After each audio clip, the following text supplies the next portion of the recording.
Hello, dear viewer. Thank you for joining me today for a 3-card reading. What would your guardian angel like you to hear today? What would that angel like you to know? And we will begin. Choose the card that draws you, and we'll do a golden nugget card at the end for further clarification if you'd like that. Okay, and we'll begin. For those of you who chose the blue goldstone card, we have from the Light Seers Tarot, we have the Fool. There's a major arcana. From the Arcanum, we have the Judgment card. There's another major arcana. From the Nightmare Before Christmas Tarot, we have the Knight of Presents. So that's the Knight of Coins. Interesting. Okay. Wow. Huh. Gosh, that's really interesting because, see, now the Knight of Coins, the Knight of Pentacles is slow and steady wins the race kind of thing. You know, there's a lot of stability, there's a lot of reliability. It's doing the things that help you to take care of your life, basically, in a regular way, dependable way toward greater security, you know, to protect what you have, to gain greater security. But then you've got these amazing major arcana here. We have the Judgment card, like a decision is made. You may be continuing to do some things that really do take care of your life, right? And that won't change. You keep doing that, that's a good thing. But there might be some sort of new beginning and a decision made that doesn't, I feel like it doesn't compromise the stability of your life. It doesn't, maybe it makes a slight change in how you take care of your life. Yeah, that could really be with the Fool card. There could be a change, and it's not a departure. It's not a departure from very dependably taking good care of the things that lend you physical security in this world. It's not a departure from that, but it could be something that is, let's do it a different way. And remember, coins can be health, pentacles can be health, presents can be health. So this could be also modifying what you're doing to get a new beginning. It's almost like you've done a great job at dependably moving forward. You've done a terrific job at that. You do that well, but it's almost like a decision has been made for a new beginning here.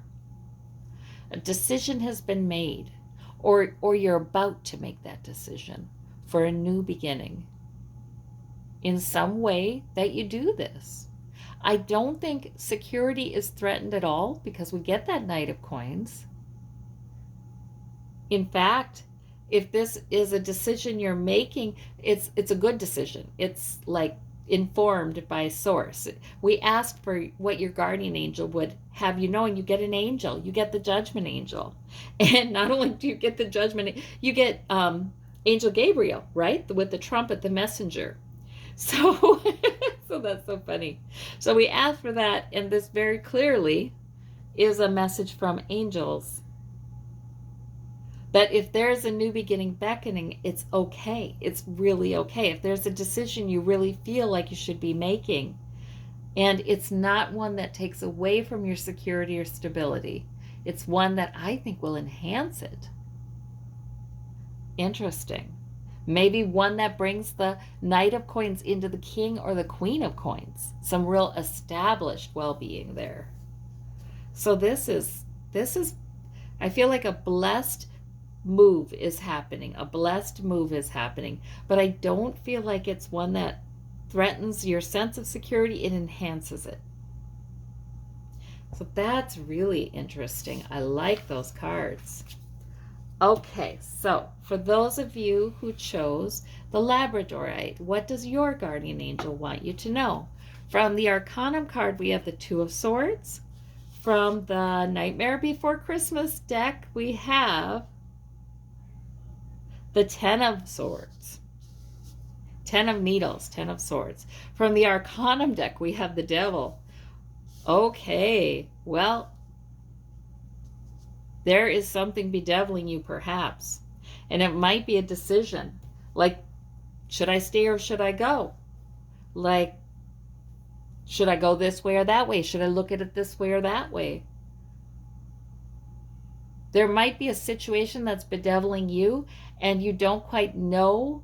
You're not sure. You're about done. You're about done with that nonsense, with that 10 of coin, that 10 of swords. That's the, that's in the Rider-Waite. That's where the figure is pierced by these 10 swords and he looks done, right? But that's a completion. The good thing about these completion cards is that means, okay, end of that cycle. Time for a new one. But you might have difficulty deciding which way to go. Maybe there are two paths out of this and you're just not sure. Maybe, it could be one of those situations where you feel like you're between a rock and a hard place.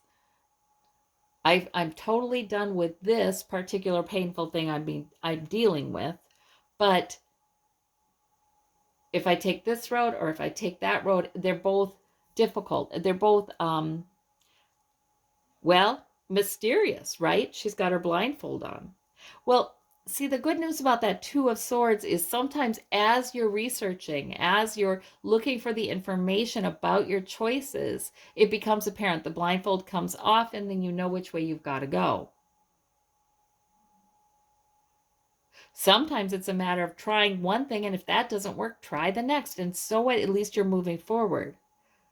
And you're moving away from being bedeviled.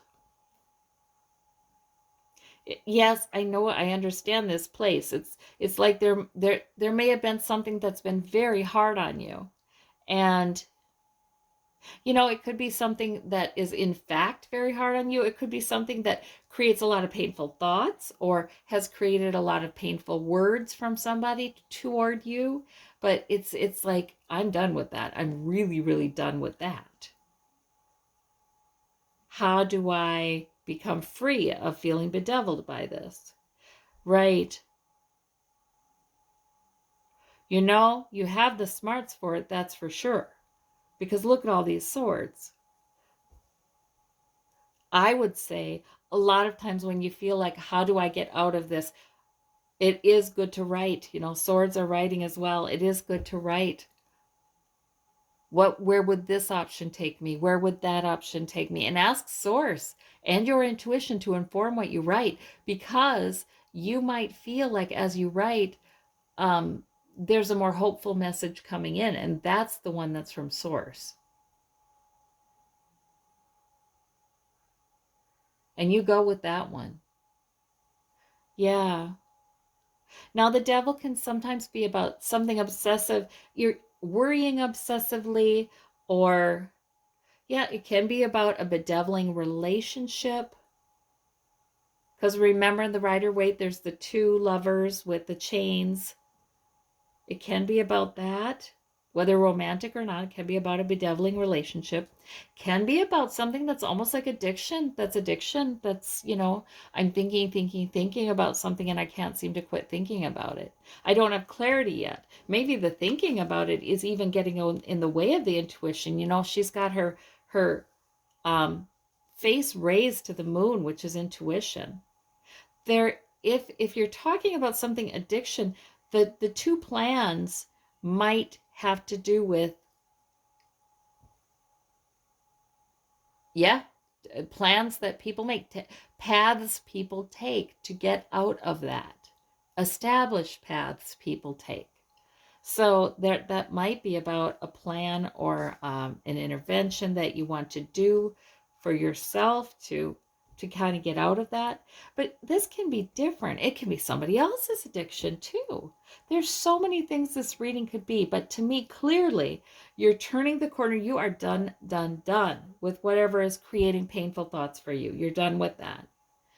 Or whatever is, sometimes this is the martyr, sometimes it's you're sacrificing too much of yourself, but you're done with that. And I think that as you learn more about your options to move forward, your plans, and it will be a plan, It won't be anything impulsive. It'll be a plan. But as you learn more about it, the plan will fall into place. And again, I like journaling and asking source to help with that. Even addressing source. Right. Like Neil David Walsh did, conversations with God. That kind of thing is really helpful. Yes, to kind of see this is my plan. And it might even be if there are two options, maybe you try one and then the other if it doesn't work. But boy, that's interesting. That's really the good thing about the devil. I never worry about seeing the devil in a reading, by the way, because that's just meaning, okay, things have been churning enough. It's time. That's just wonderful psychic energy, actually, that will launch you into the solution. So I never worry about the devil. And especially with this Ten of Swords, it's very clearly, this is something that's going to launch you into dealing with something that's just become way too onerous, way too troubling. And it's time for a change. Okay, for those of you who chose the yellow jasper for what your guardian angel wants you to know. From the Night Before Christmas tarot, we have the Page of Coins, the Page of Presents, which is the Page of Coins, Page of Pentacles. From the Light Seers Tarot, we have the Four of Wands. Okay. And from the Arcanum, we have the Two of Cups. So these are all minor arcana. So they're not anything terribly eventful. But boy, they're all nice, We've got the Two of Cups, which is maybe an interaction with somebody you see eye to eye with. Maybe it's a partnership, an agreement between partners. It's nice. It can be a romantic relationships, but it really doesn't have to be. It can just be, I'm interacting with somebody, or there's an interaction with somebody or somebodies who really are on the same wavelength as I. And that really feels good. It feeds me emotionally. And it leads to good decisions. So that's nice. And the Four of Wands, that can be an improvement in your home, an improvement in your living environment. I feel like the emotional tenor of the home, but also physically. I mean, really, it can be a move. It can be a physical sprucing up of your home too, or a renovation or a change. And it could be about making you feel more comfortable about having a gathering there, or in preparation for a gathering. This can be a lot of things. Heck, this can be vacation too, the Four of Wands. But it's celebratory, it's lovely. It can be about a gathering. So you've got some really lovely cards here. And Page of Coins, that's, maybe some money coming from an unexpected place, or an opportunity to make money, or an opportunity to improve your health, your physical. There's a lot here that's physical, isn't there? With the Four of Wands and the Page of Coins, there might be something coming in that allows you to make an improvement in your living situation. So that's nice. I mean, these are just all pleasant cards. There's nothing negative here at all. It's sort of like, enjoy yourself. You are safe. You do have good things coming in. It's like that. Enjoy the company of those you enjoy company with. This is really about interacting with people that you do see eye to eye with, that you do have things in common with. It's a mutually, emotionally rewarding interaction. So these are just lovely cards. I'm seeing a lovely time. Okay, for those of you who would like further clarification from the Golden Nugget card, we'll have from the Arcanum deck the Seven of Cups. Oh, I understand why you wanted further clarification. So the Seven of Cups means there might be something that's kind of confusing, and it could be because somebody's confusing you. I mean, it really can be with the Seven of Cups that somebody's trying to peddle an illusion. Or it could simply be that you're not seeing something quite clearly. Like maybe, usually it's people being too worried about something. They're letting their fears get the best of them. They're kind of future catastrophizing. They're looking ahead and going, Oh no, what if this happens? Oh no, what if that happens? And sometimes there's reasons that, maybe they've had difficult things in their past. I'm not throwing any stones. We all do this. But sometimes the Seven of Cups comes up to remind us, wait a minute, why can't good things happen? Look to the unknown, build the castles in the sky. Why can't good things happen? Like blessings, like romance. Why can't good things happen? So if there's any kind of confusion, it could be if there's anything working upon you to bring some confusion, whether that's messages from somebody else, or even sometimes this can even be a medication or a substance, or when people get fatigue drunk or they get sick and they're not seeing things all that clearly. So that Seven of Cups can kind of come up too, to say, believe the best. You can't see the future. Why look ahead and see bad? Why look ahead and see danger? No reason to. Look right around you in the present, to the physical reality of your life, and focus on what is there. And if you do look forward into the future, please build castles. Don't, daydream good things. Envision those things. Don't fear. But right now, if you're tempted to do that, you look right around you, you feel the floor under your feet. There is so much beauty in this present moment. And so often we're just completely blind to it because we're off in the ether somewhere with our thoughts, There's so much beauty in this present moment. So with that, I think we'll end, and I thank you all so much for watching, and we'll see you again soon. Bye-bye.